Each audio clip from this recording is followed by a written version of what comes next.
केंद्रीय मत्स्य पालन, पशुपालन एवं डेयरी मंत्री राजीव रंजन सिंह ने 21वीं पशुधन गणना की तैयारी के लिए दिल्ली के विज्ञान भवन में किया कार्यशाला का उद्घाटन। पशुधन डेटा संग्रह के लिए विकसित मोबाइल एप्लीकेशन का भी शुभारंभ। पशुधन गणना की सावधानी पूर्वक योजना बनाने और लागू करने का आह्वान। फसलों की अच्छी पैदावार के लिए राजस्थान सरकार 26 लाख किसानों को निःशुल्क बीज मिनीकिट योजना का दे रही है लाभ। ज्वार, बाजरा, मूंग, मोट एवं मक्का की उन्नत किस्मों के बीज हैं इसमें शामिल। राज किसान साथी पोर्टल पर जन आधार कार्ड के माध्यम से करना होगा ऑनलाइन आवेदन।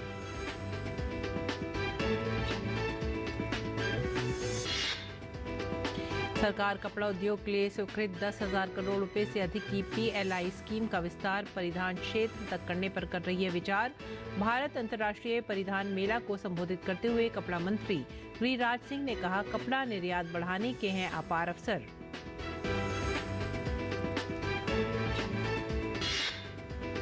प्रदेश में आगे बढ़ा दक्षिण पश्चिम मानसून। गुजरात और मध्य प्रदेश के कुछ हिस्सों में भी मानसून की तेजी। दक्षिण भारत में भारी बारिश की संभावना। देश के उत्तर पूर्वी राज्यों में भारी बारिश का अलर्ट, जबकि पंजाब में लू की स्थिति बरकरार।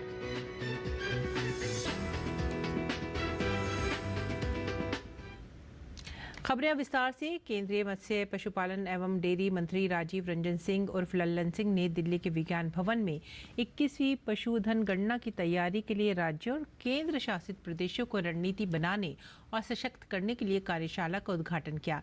इस अवसर पर मत्स्य पालन, पशुपालन एवं डेयरी राज्य मंत्री प्रोफेसर SP सिंह बघेल और जॉर्ज कुरियन भी मौजूद थे। कार्यशाला में केंद्रीय मंत्री ने 21वीं पशुधन डेटा संग्रह के लिए विकसित मोबाइल एप्लीकेशन का भी शुभारंभ किया। केंद्रीय मंत्री राजीव रंजन सिंह ने भारत की अर्थव्यवस्था और खाद्य सुरक्षा के लिए पशुधन क्षेत्र का महत्व बताया। उन्होंने पशुधन गणना की सावधानी पूर्वक योजना बनाने और उसे लागू करने का आह्वान भी किया।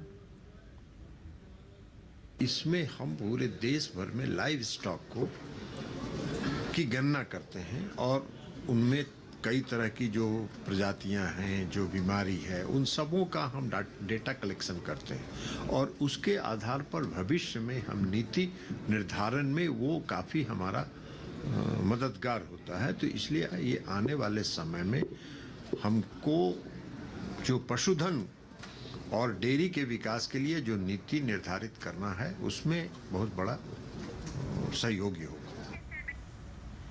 केंद्रीय मत्स्य पालन, पशुपालन एवं डेयरी राज्य मंत्री प्रोफेसर SP सिंह बघेल ने कहा कि भारत सरकार पशुधन को बढ़ावा देने के लिए उनके स्वास्थ्य और अन्य तरह की योजनाओं के क्रियान्वयन के लिए 21वीं पशुधन गणना की तैयारी कर रही है। इसके लिए राज्यों और केंद्र शासित प्रदेशों को रणनीति बनाने और सशक्त करने के लिए चर्चा हुई है।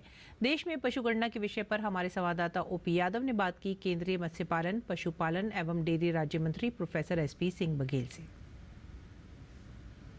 भारत में पशुओं की संख्या काफ़ी ज़्यादा है और देश के किसानों की आर्थिक तरक्की का महत्वपूर्ण आधार पशुधन ही है। इसी को ध्यान में रखते हुए न केवल लगातार इनकी गणना की जा रही है, बल्कि पशुओं के धन के विकास के साथ साथ किस तरह इनका उत्पादन बढ़े, इसको लेकर भी लगातार सरकार के प्रयास है। अभी हमारे साथ केंद्रीय पशुपालन, मत्स्य और डेयरी राज्य मंत्री डॉक्टर SP सिंह बघेल मौजूदा ये बात करते हैं। सर, आप खुद एक संवेदनशील व्यक्ति हैं। पशुधन के मामले में आपका लगातार जोर रहा है कि पशुओं की संख्या बढ़े और किसानों की आमदनी बढ़े।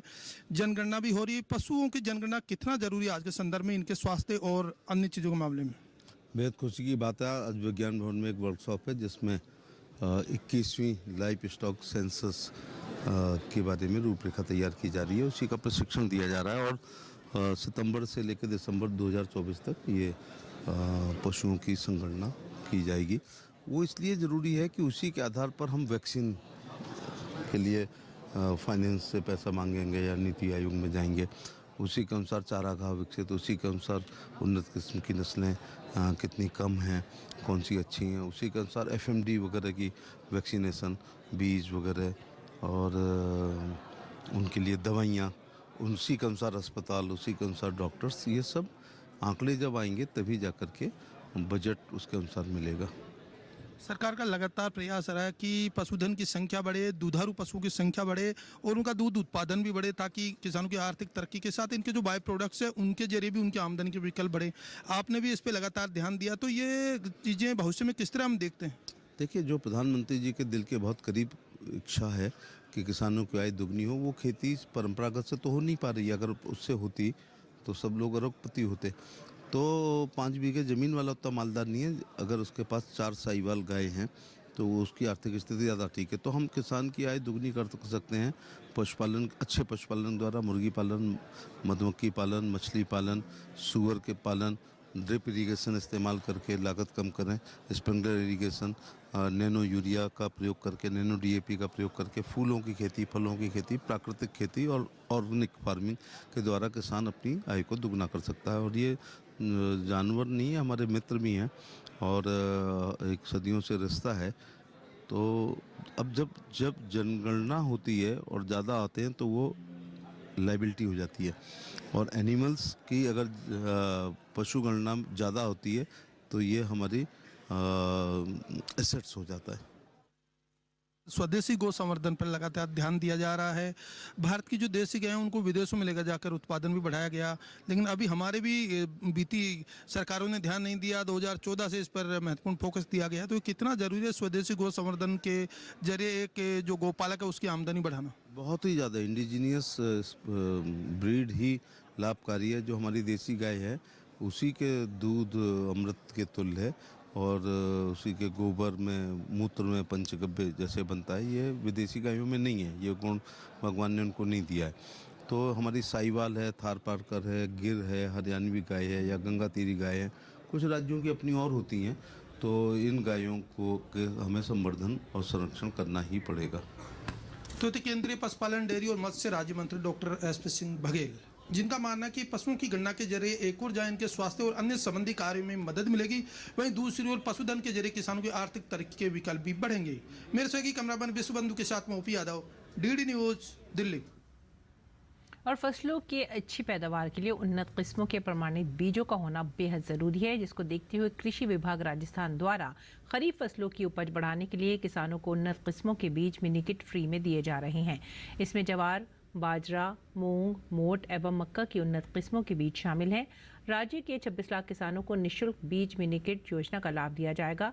कृषि आयुक्त कन्हैया लाल स्वामी ने बताया कि प्रदेश के 12 लाख किसानों को मक्का, 1 लाख को बाजरा, 4 लाख को मूंग और 1 लाख कृषकों को जवार व मोट बीज के मिनी किट वितरित किए जा रहे हैं। बीज मिनी किट के बैगों पर निःशुल्क टैग अंकित किया गया है। राज्य के कृषि आयुक्त ने जानकारी देते हुए बताया कि बाजरा मिनी किट 1.5 किलोग्राम का, जवार मोट व मूंग मिनीकिट 4 किलोग्राम का और मक्का मिनीकिट 5 किलोग्राम वजन का है। कृषि आयुक्त ने बताया कि कृषकों को मिनीकिट का वितरण राज्य किसान साथी पोर्टल पर जन आधार कार्ड के माध्यम से ऑनलाइन किया जा रहा है। एक पात्र कृषक परिवार को एक बीज मिनीकिट ही वितरित किया जाएगा। कृषकों द्वारा आवेदन करने पर प्राप्त आवेदनों को कमेटी के समक्ष प्रस्तुत कर कृषकों का चयन किया जा रहा है, जिसका रिकॉर्ड संबंधित कृषि पर्यवेक्षक द्वारा रखा जाएगा।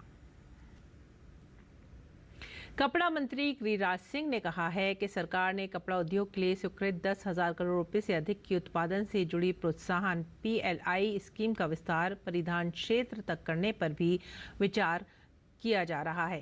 गिरिराज सिंह ने भारत अंतर्राष्ट्रीय परिधान मेला IIGF को संबोधित करते हुए कहा कि कपड़ा निर्यात बढ़ाने के लिए अपार अवसर हैं और उद्योग को आने वाले वर्षों में 50 अरब अमेरिकी डॉलर मूल्य के निर्यात का लक्ष्य रखना चाहिए।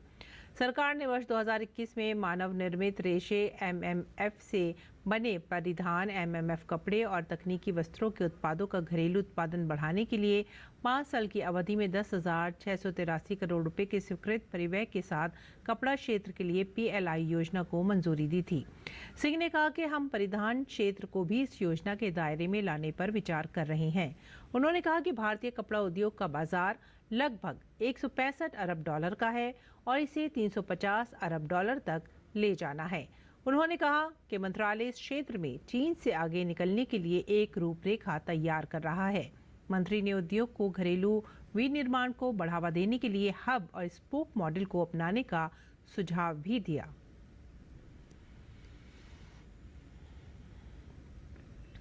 और 2024 में पैकेज्ड फूड से लेकर पर्सनल केयर प्रोडक्ट वाले fast moving consumer goods sector की ग्रोथ 7 से 9% रहने की उम्मीद है। ICICI लोम्बार्ड जनरल इंश्योरेंस ने अपनी एक रिपोर्ट में ये अनुमान जताया है। इंश्योरेंस कंपनी ने इसके लिए सरकारी नीतियों को अहम माना है, जिनसे उपभोग के साथ ही रोजगार के अवसर भी पैदा हो रहे हैं। हालांकि रिपोर्ट में ये भी चिंता जताई गई है कि एफएमसीजी सेक्टर को मुद्रास्फीति दबाव का सामना करना पड़ सकता है, लेकिन इसके बावजूद एफएमसीजी सेक्टर अच्छी ग्रोथ कर सकता है क्योंकि सरकार इंफ्रास्ट्रक्चर पर खर्च बढ़ा रही है। रिपोर्ट के मुताबिक गतिशक्ति और अमृतकाल विजन 2047 जैसी प्रमुख सरकारी पहलों ने एफएमसीजी क्षेत्र की नींव को मजबूत करने और दीर्घकालिक विकास को बढ़ावा देने में अहम भूमिका निभाई है।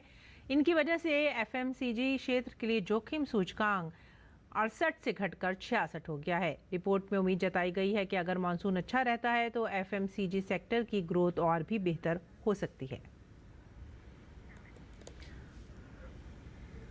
और आइए बात करते हैं मौसम की। दक्षिण पश्चिम मानसून देश के बाकी बचे हिस्सों की ओर लगातार बढ़ रहा है।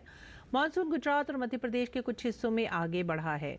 दक्षिण पूर्वी राजस्थान के कुछ भाग और पश्चिमी उत्तर प्रदेश के दक्षिणी भाग में भी मानसून ने दस्तक दे दी है। वहीं देश के कई स्थानों पर जमकर बारिश हो रही है। मौसम विभाग ने अगले 5 दिन तक कई स्थानों पर भारी तो कहीं पर भारी से बहुत भारी बारिश की संभावना जताई है। मौसम विभाग के मुताबिक कोंकण और गोवा में 28 जून तक अलग अलग स्थानों पर भारी से बहुत भारी वर्षा होने की संभावना है। दक्षिण भारत की बात की जाए तो केरल, माहे, दक्षिणी और तटीय कर्नाटक, तमिलनाडु, पुडुचेरी, कराईकल और अंडमान और निकोबार द्वीप समूह में 25 और 26 जून को अलग अलग स्थानों पर भारी से बहुत भारी वर्षा होने की संभावना है। वहीं उत्तर पूर्वी राज्यों की बात करें तो अरुणाचल प्रदेश, असम, मेघालय, उप हिमालय, पश्चिम बंगाल और सिक्किम में भारी बारिश की चेतावनी है। इसके साथ ही आने वाले दिनों में गुजरात, ओडिशा, बिहार और उत्तराखंड में बारिश की संभावना है। जहां देश में मानसून अपने पांव पसार रहा है तो वहीं पंजाब में अभी भी लू की स्थिति बनी हुई है। साथ ही कल जैसलमेर में भी तापमान 45.4 डिग्री सेल्सियस दर्ज किया गया।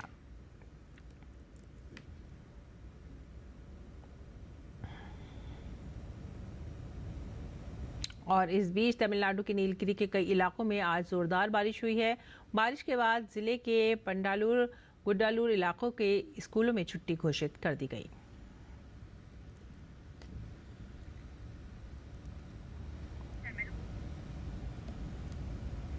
और आइए अब जान लेते हैं मंडी भाव।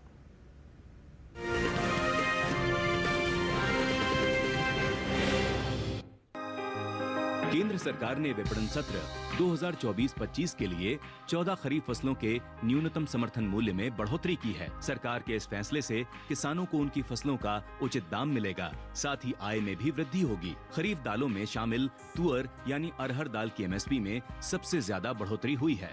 साल 2023-24 के दौरान अरहर की एमएसपी 7,000 रुपए थी। साल 2024-25 के दौरान खरीफ अरहर की एमएसपी में 550 रुपए का इजाफा हुआ है और अब इसका न्यूनतम समर्थन मूल्य 7,550 रुपए तय किया गया है।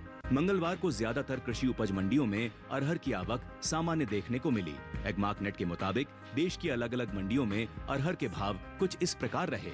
गुजरात की धोराजी मंडी में सोमवार को अरहर का भाव था 7,930 रुपए। मंगलवार को इसके सौदों में 2,675 रुपए की खासी बढ़त देखने को मिली और भाव 10,605 रुपए हो गया। जबकि जम्बूसर मंडी में इस दौरान अरहर के भाव नीचे आए। 24 जून को यहां अरहर 9,000 रुपए पर बिकी। 25 जून को इसके भाव में 1,000 रुपए की गिरावट आई और 8,000 रुपए पर आ गया।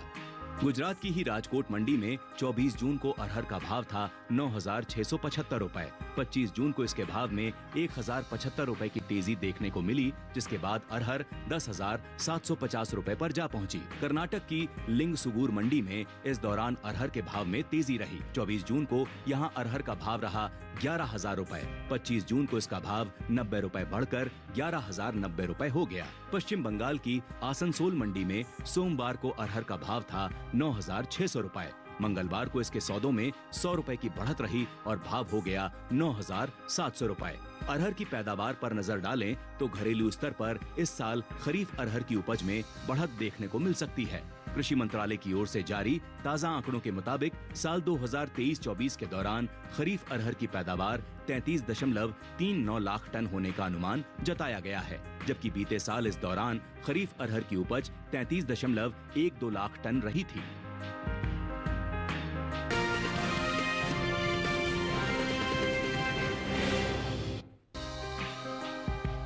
केंद्र सरकार ने विपणन सत्र 2024-25 के लिए 14 खरीफ फसलों के न्यूनतम समर्थन मूल्य में बढ़ोतरी की है।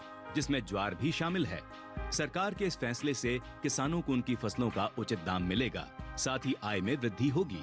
साल 2023-24 में हाइब्रिड खरीफ ज्वार की एमएसपी 3,180 रुपए प्रति क्विंटल थी, जिसे साल 2024-25 के दौरान 191 रुपए बढ़ाकर 3,371 रुपए प्रति क्विंटल तय किया गया है। वहीं मालदंडी ज्वार की एमएसपी में 196 रुपए का इजाफा हुआ है और अब इसकी एमएसपी 3,421 रुपए प्रति क्विंटल तय की गई है। फिलहाल मंडियों में ज्वार की आवक सामान्य बनी हुई है। हाजिर भाव पर नजर डालें तो एगमार्क नेट के मुताबिक देश की अलग अलग मंडियों में ज्वार के भाव कुछ इस प्रकार रहे। गुजरात की जंबूसर मंडी में 24 जून को ज्वार का भाव था 3,400 रुपए। 25 जून को इसके भाव में 100 रुपए की बढ़त देखने को मिली और भाव हो गया 3,500 रुपए। राज्य की ही जसदण मंडी में 24 जून को सफेद ज्वार का भाव रहा 4,000 रुपए। 25 जून को इसके भाव में कोई उतार चढ़ाव नहीं हुआ और भाव 4,000 रुपए पर बना रहा। वहीं कालोल मंडी में ज्वार के भाव नीचे आए। 24 जून को यहां ज्वार 4,500 रुपए पर बिकी। 25 जून को इसके सौदों में 50 रुपए की गिरावट देखने को मिली और भाव 4,450 रुपए पर आ गया। जबकि राजकोट मंडी में इस दौरान ज्वार के भाव में तेजी रही। यहां 24 जून को ज्वार का भाव रहा 4,375 रुपए। 25 जून को इसके भाव 25 रुपए बढ़कर 4,400 रुपए पर हो गए। गुजरात की ही वेरावल मंडी में 24 जून को ज्वार 4,005 रुपए पर बिकी, जबकि 25 जून को इसके सौदे में 5 रुपए की गिरावट आई और भाव 4,000 रुपए पर आ गया। इस साल ज्वार की पैदावार में इजाफा हो सकता है। हाल ही में कृषि मंत्रालय ने फसलों का दूसरा अग्रिम अनुमान जारी किया है। इस अनुमान के मुताबिक साल 2023-24 में ज्वार की पैदावार 40.34 लाख टन के करीब रह सकती है।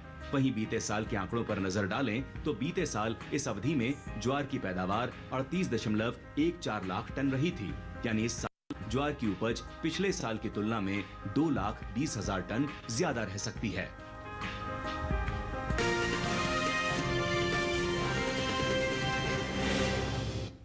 और आइए अब बात करते हैं मौसमी खेती की। किसान इस मौसम में कैसे रखें अपनी खेती का ख्याल, देखते हैं।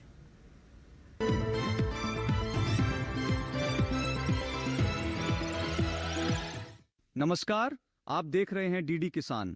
मैं हूं एआई कृष और आज हम खेती किसानी से संबंधित सलाहों के बारे में पूरी जानकारी देंगे। इस समय कई फसलों की बुवाई का काम हो रहा है, जबकि बहुत सी फसलें खेतों में खड़ी हैं।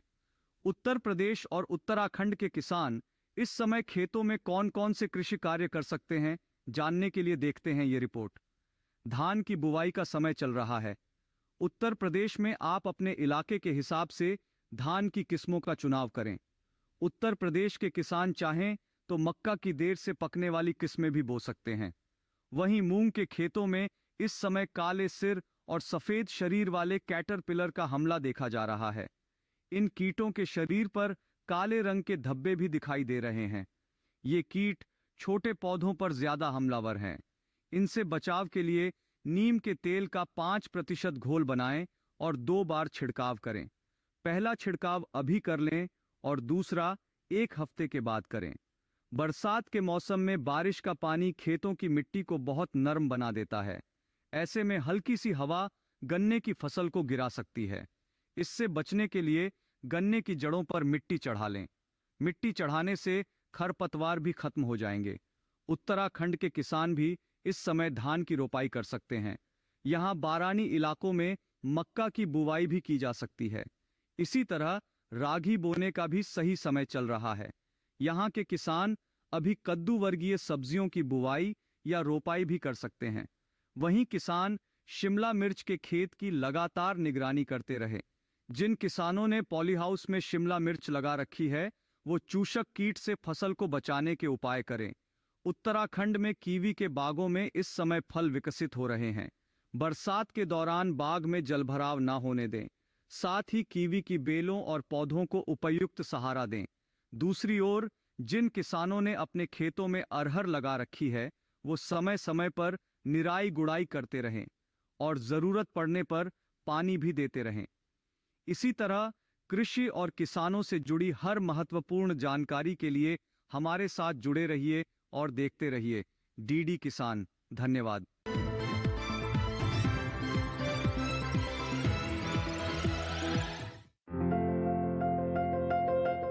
मौसम भिंडी की बुवाई के लिए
समय पर निराई गुड़ाई करते रहे।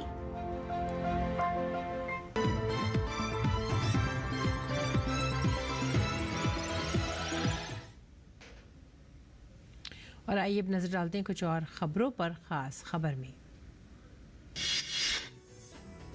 भाजपा सांसद ओम बिरला 18वीं लोकसभा के अध्यक्ष चुने गए। प्रोटेम स्पीकर भर्तृहरि मेहताब ने ध्वनिमत से उन्हें विजयी घोषित किया।